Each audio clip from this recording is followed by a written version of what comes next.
Hello friends, welcome back to cook life kitchen. આજે આપણે બનાવીશું માવાના ઉપયોગ કર્યા વગર એકદમ નવી જ રીતે દૂધીનો હલવો. તો આ દૂધીનો હલવો એટલો ટેસ્ટી લાગશે કે તમે દૂધનો હલવો પણ ભૂલી જશો. તો તમે જુઓ, તૈયાર થયેલા એક વખત આ હલવાને જોતાં જ ખાવાનું મન થઈ જાય છે ને. તો ચલો બનાવવાનું શરૂ કરીશું દૂધીનો હલવો. તો હવે સૌથી પહેલાં દૂધીનો હલવો બનાવવા માટે અહીંયા મેં 500 ml ફૂલ ફેટ દૂધ લીધેલું છે. તો દૂધીનો હલવો જ્યારે પણ બનાવો ત્યારે આવી રીતે ફૂલ ફેટ દૂધ હોય તેનો જ ઉપયોગ કરવાનો. અને હવે એક વાસણમાં 2 ચમચી જેટલું પાણી ઉમેરી અને દૂધને તેમાં ઉમેરી દઈશું. તો આવી રીતે કરવાથી દૂધ તળિયે ચોંટશે નહીં. અને હવે 2 ચમચા જેટલું દૂધ આપણે એક બાઉલમાં કાઢી લઈશું. તો આપણે હલવો બનાવવા માટે માવાનો ઉપયોગ નથી કરી રહ્યા, એટલે આપણે મિલ્ક પાવડરનો ઉપયોગ કરીશું. તો 1 પેકેટ મેં મિલ્ક પાવડર લીધેલું છે, જે 10 રૂપિયાના પેકેટમાં આવે છે તે. તો આ તમને કોઈપણ કરિયાણાની શોપ પર મળી જશે અથવા તો મેડિકલ શોપ પર પણ મળી જશે. આને આપણે સારી રીતે મિક્સ કરી લઈશું અને આની એકદમ સારી એવી પેસ્ટ બનાવી લઈશું. તો તમે જુઓ કે એકદમ લમ્સ નથી રહ્યો અને એકદમ સ્મૂધ આની પેસ્ટ બની ગઈ છે. અને હવે આપણે ગેસની ફ્લેમને ચાલુ કરી દૂધને સ્લો ટુ મીડિયમ ફ્લેમ પર ગરમ કરવા મૂકી દઈશું. તો 5 થી 7 મિનિટ લાગશે આ દૂધને ગરમ થતાં. તો 2 થી 3 ઉકાળ આવે ત્યાં સુધી આપણે દૂધને સારું એવું ગરમ કરવાનું છે. અને હવે 7 મિનિટ થઈ ગઈ છે અને દૂધ તમે જોઈ શકો છો કે સારું એવું ઉકળી રહ્યું છે. તો હવે આ ટાઈમે આપણે જે મિલ્ક પાવડરનું મિશ્રણ બનાવીને રાખેલું છે તે આ બધું જ આપણે દૂધમાં ઉમેરી દઈશું. તો આવી રીતે એક વખત ચમચીથી તેને મિક્સ કરી અને પછી ઉમેરી દેવાનું. અને ઉમેર્યા પછી સતત આપણે તેને ચલાવવાનું છે, એટલે તળિયે ચોંટી ન જાય. તો આને 10 મિનિટ સુધી આપણે ચલાવશું મીડિયમ ફ્લેમ પર, એટલે દૂધ અડધું થઈ જશે અને એકદમ મલાઈદાર બનીને તૈયાર થશે. અને હવે 10 મિનિટ પછી દૂધ એકદમ મલાઈદાર બનીને તૈયાર થઈ ગયેલું છે. તો કેવી રીતે ખબર પડે? તો ચમચાને આવી રીતે ઊંધો કરીશું અને દૂધ તેના પર આવી રીતે કોટ થયેલું દેખાય એટલે સમજવાનું કે દૂધ બનીને તૈયાર છે. તો આ ટાઈમે આપણે ગેસની ફ્લેમને બંધ કરી દઈશું. અને હલવો બનાવવા માટે અત્યારે મેં 700 ગ્રામ જેટલી દૂધી લીધેલી છે અને દૂધી મેં એકદમ તાજી લીધેલી છે. તો જ્યારે પણ તમે દૂધી લો તો તમારે દૂધીને એકદમ તાજી લેવાની. જો બહુ દિવસની પડી રહેલી દૂધી હશે તો તેનો ટેસ્ટ સારો નહીં આવે.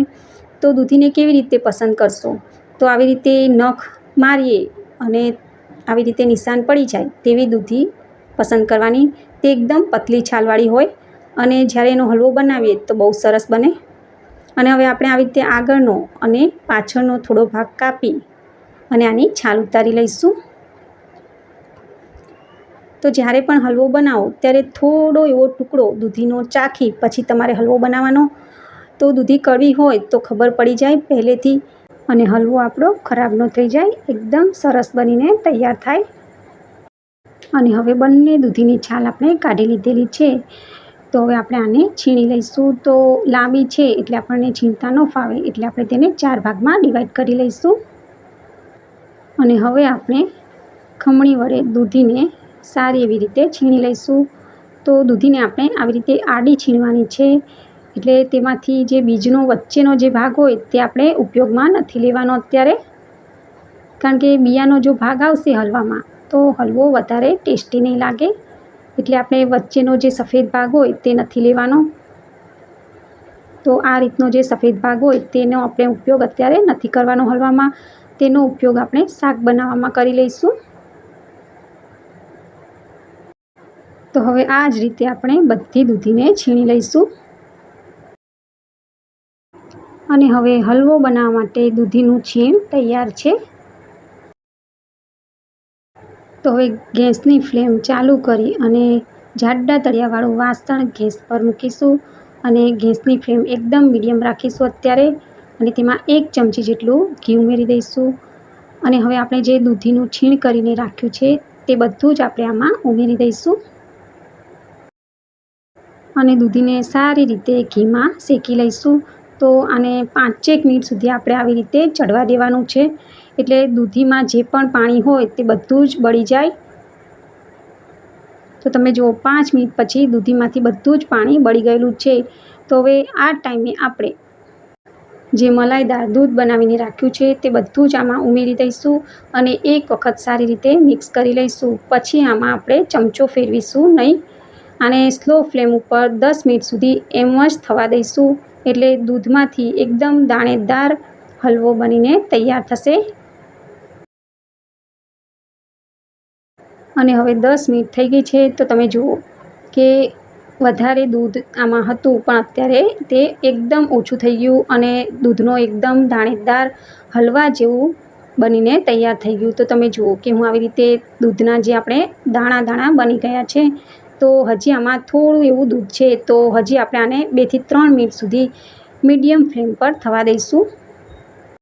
અને હવે 2 થી 3 મિનિટ પછી તમે જુઓ કે બહારથી આપણે જે દૂધનો માવો લાવીએ તેના જેવું એકદમ કણીદાર બની ગયો છે.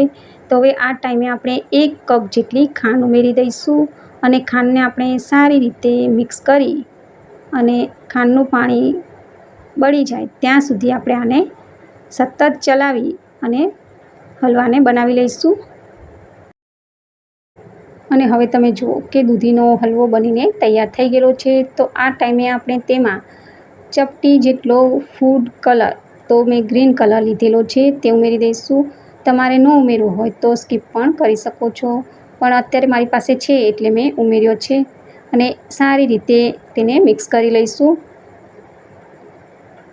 અને હવે થોડો ઇલાયચી પાવડર અને થોડા ડ્રાયફ્રૂટ ઉમેરી એક વખત સારી રીતે મિક્સ કરી અને હવે આપણો આ હલવો બનીને તૈયાર થઈ ગયેલો છે. તો ગેસની ફ્લેમને બંધ કરી દઈશું. તો ફ્રેન્ડ્સ, એકદમ દાણેદાર માવા જેવો દૂધીનો હલવો બનીને તૈયાર છે. તો તમે એક વખત જો આ હલવાને ખાશો તો તમે દૂધનો હલવો પણ ભૂલી જશો. એટલો સરસ આ હલવાનો ટેસ્ટ આવે છે.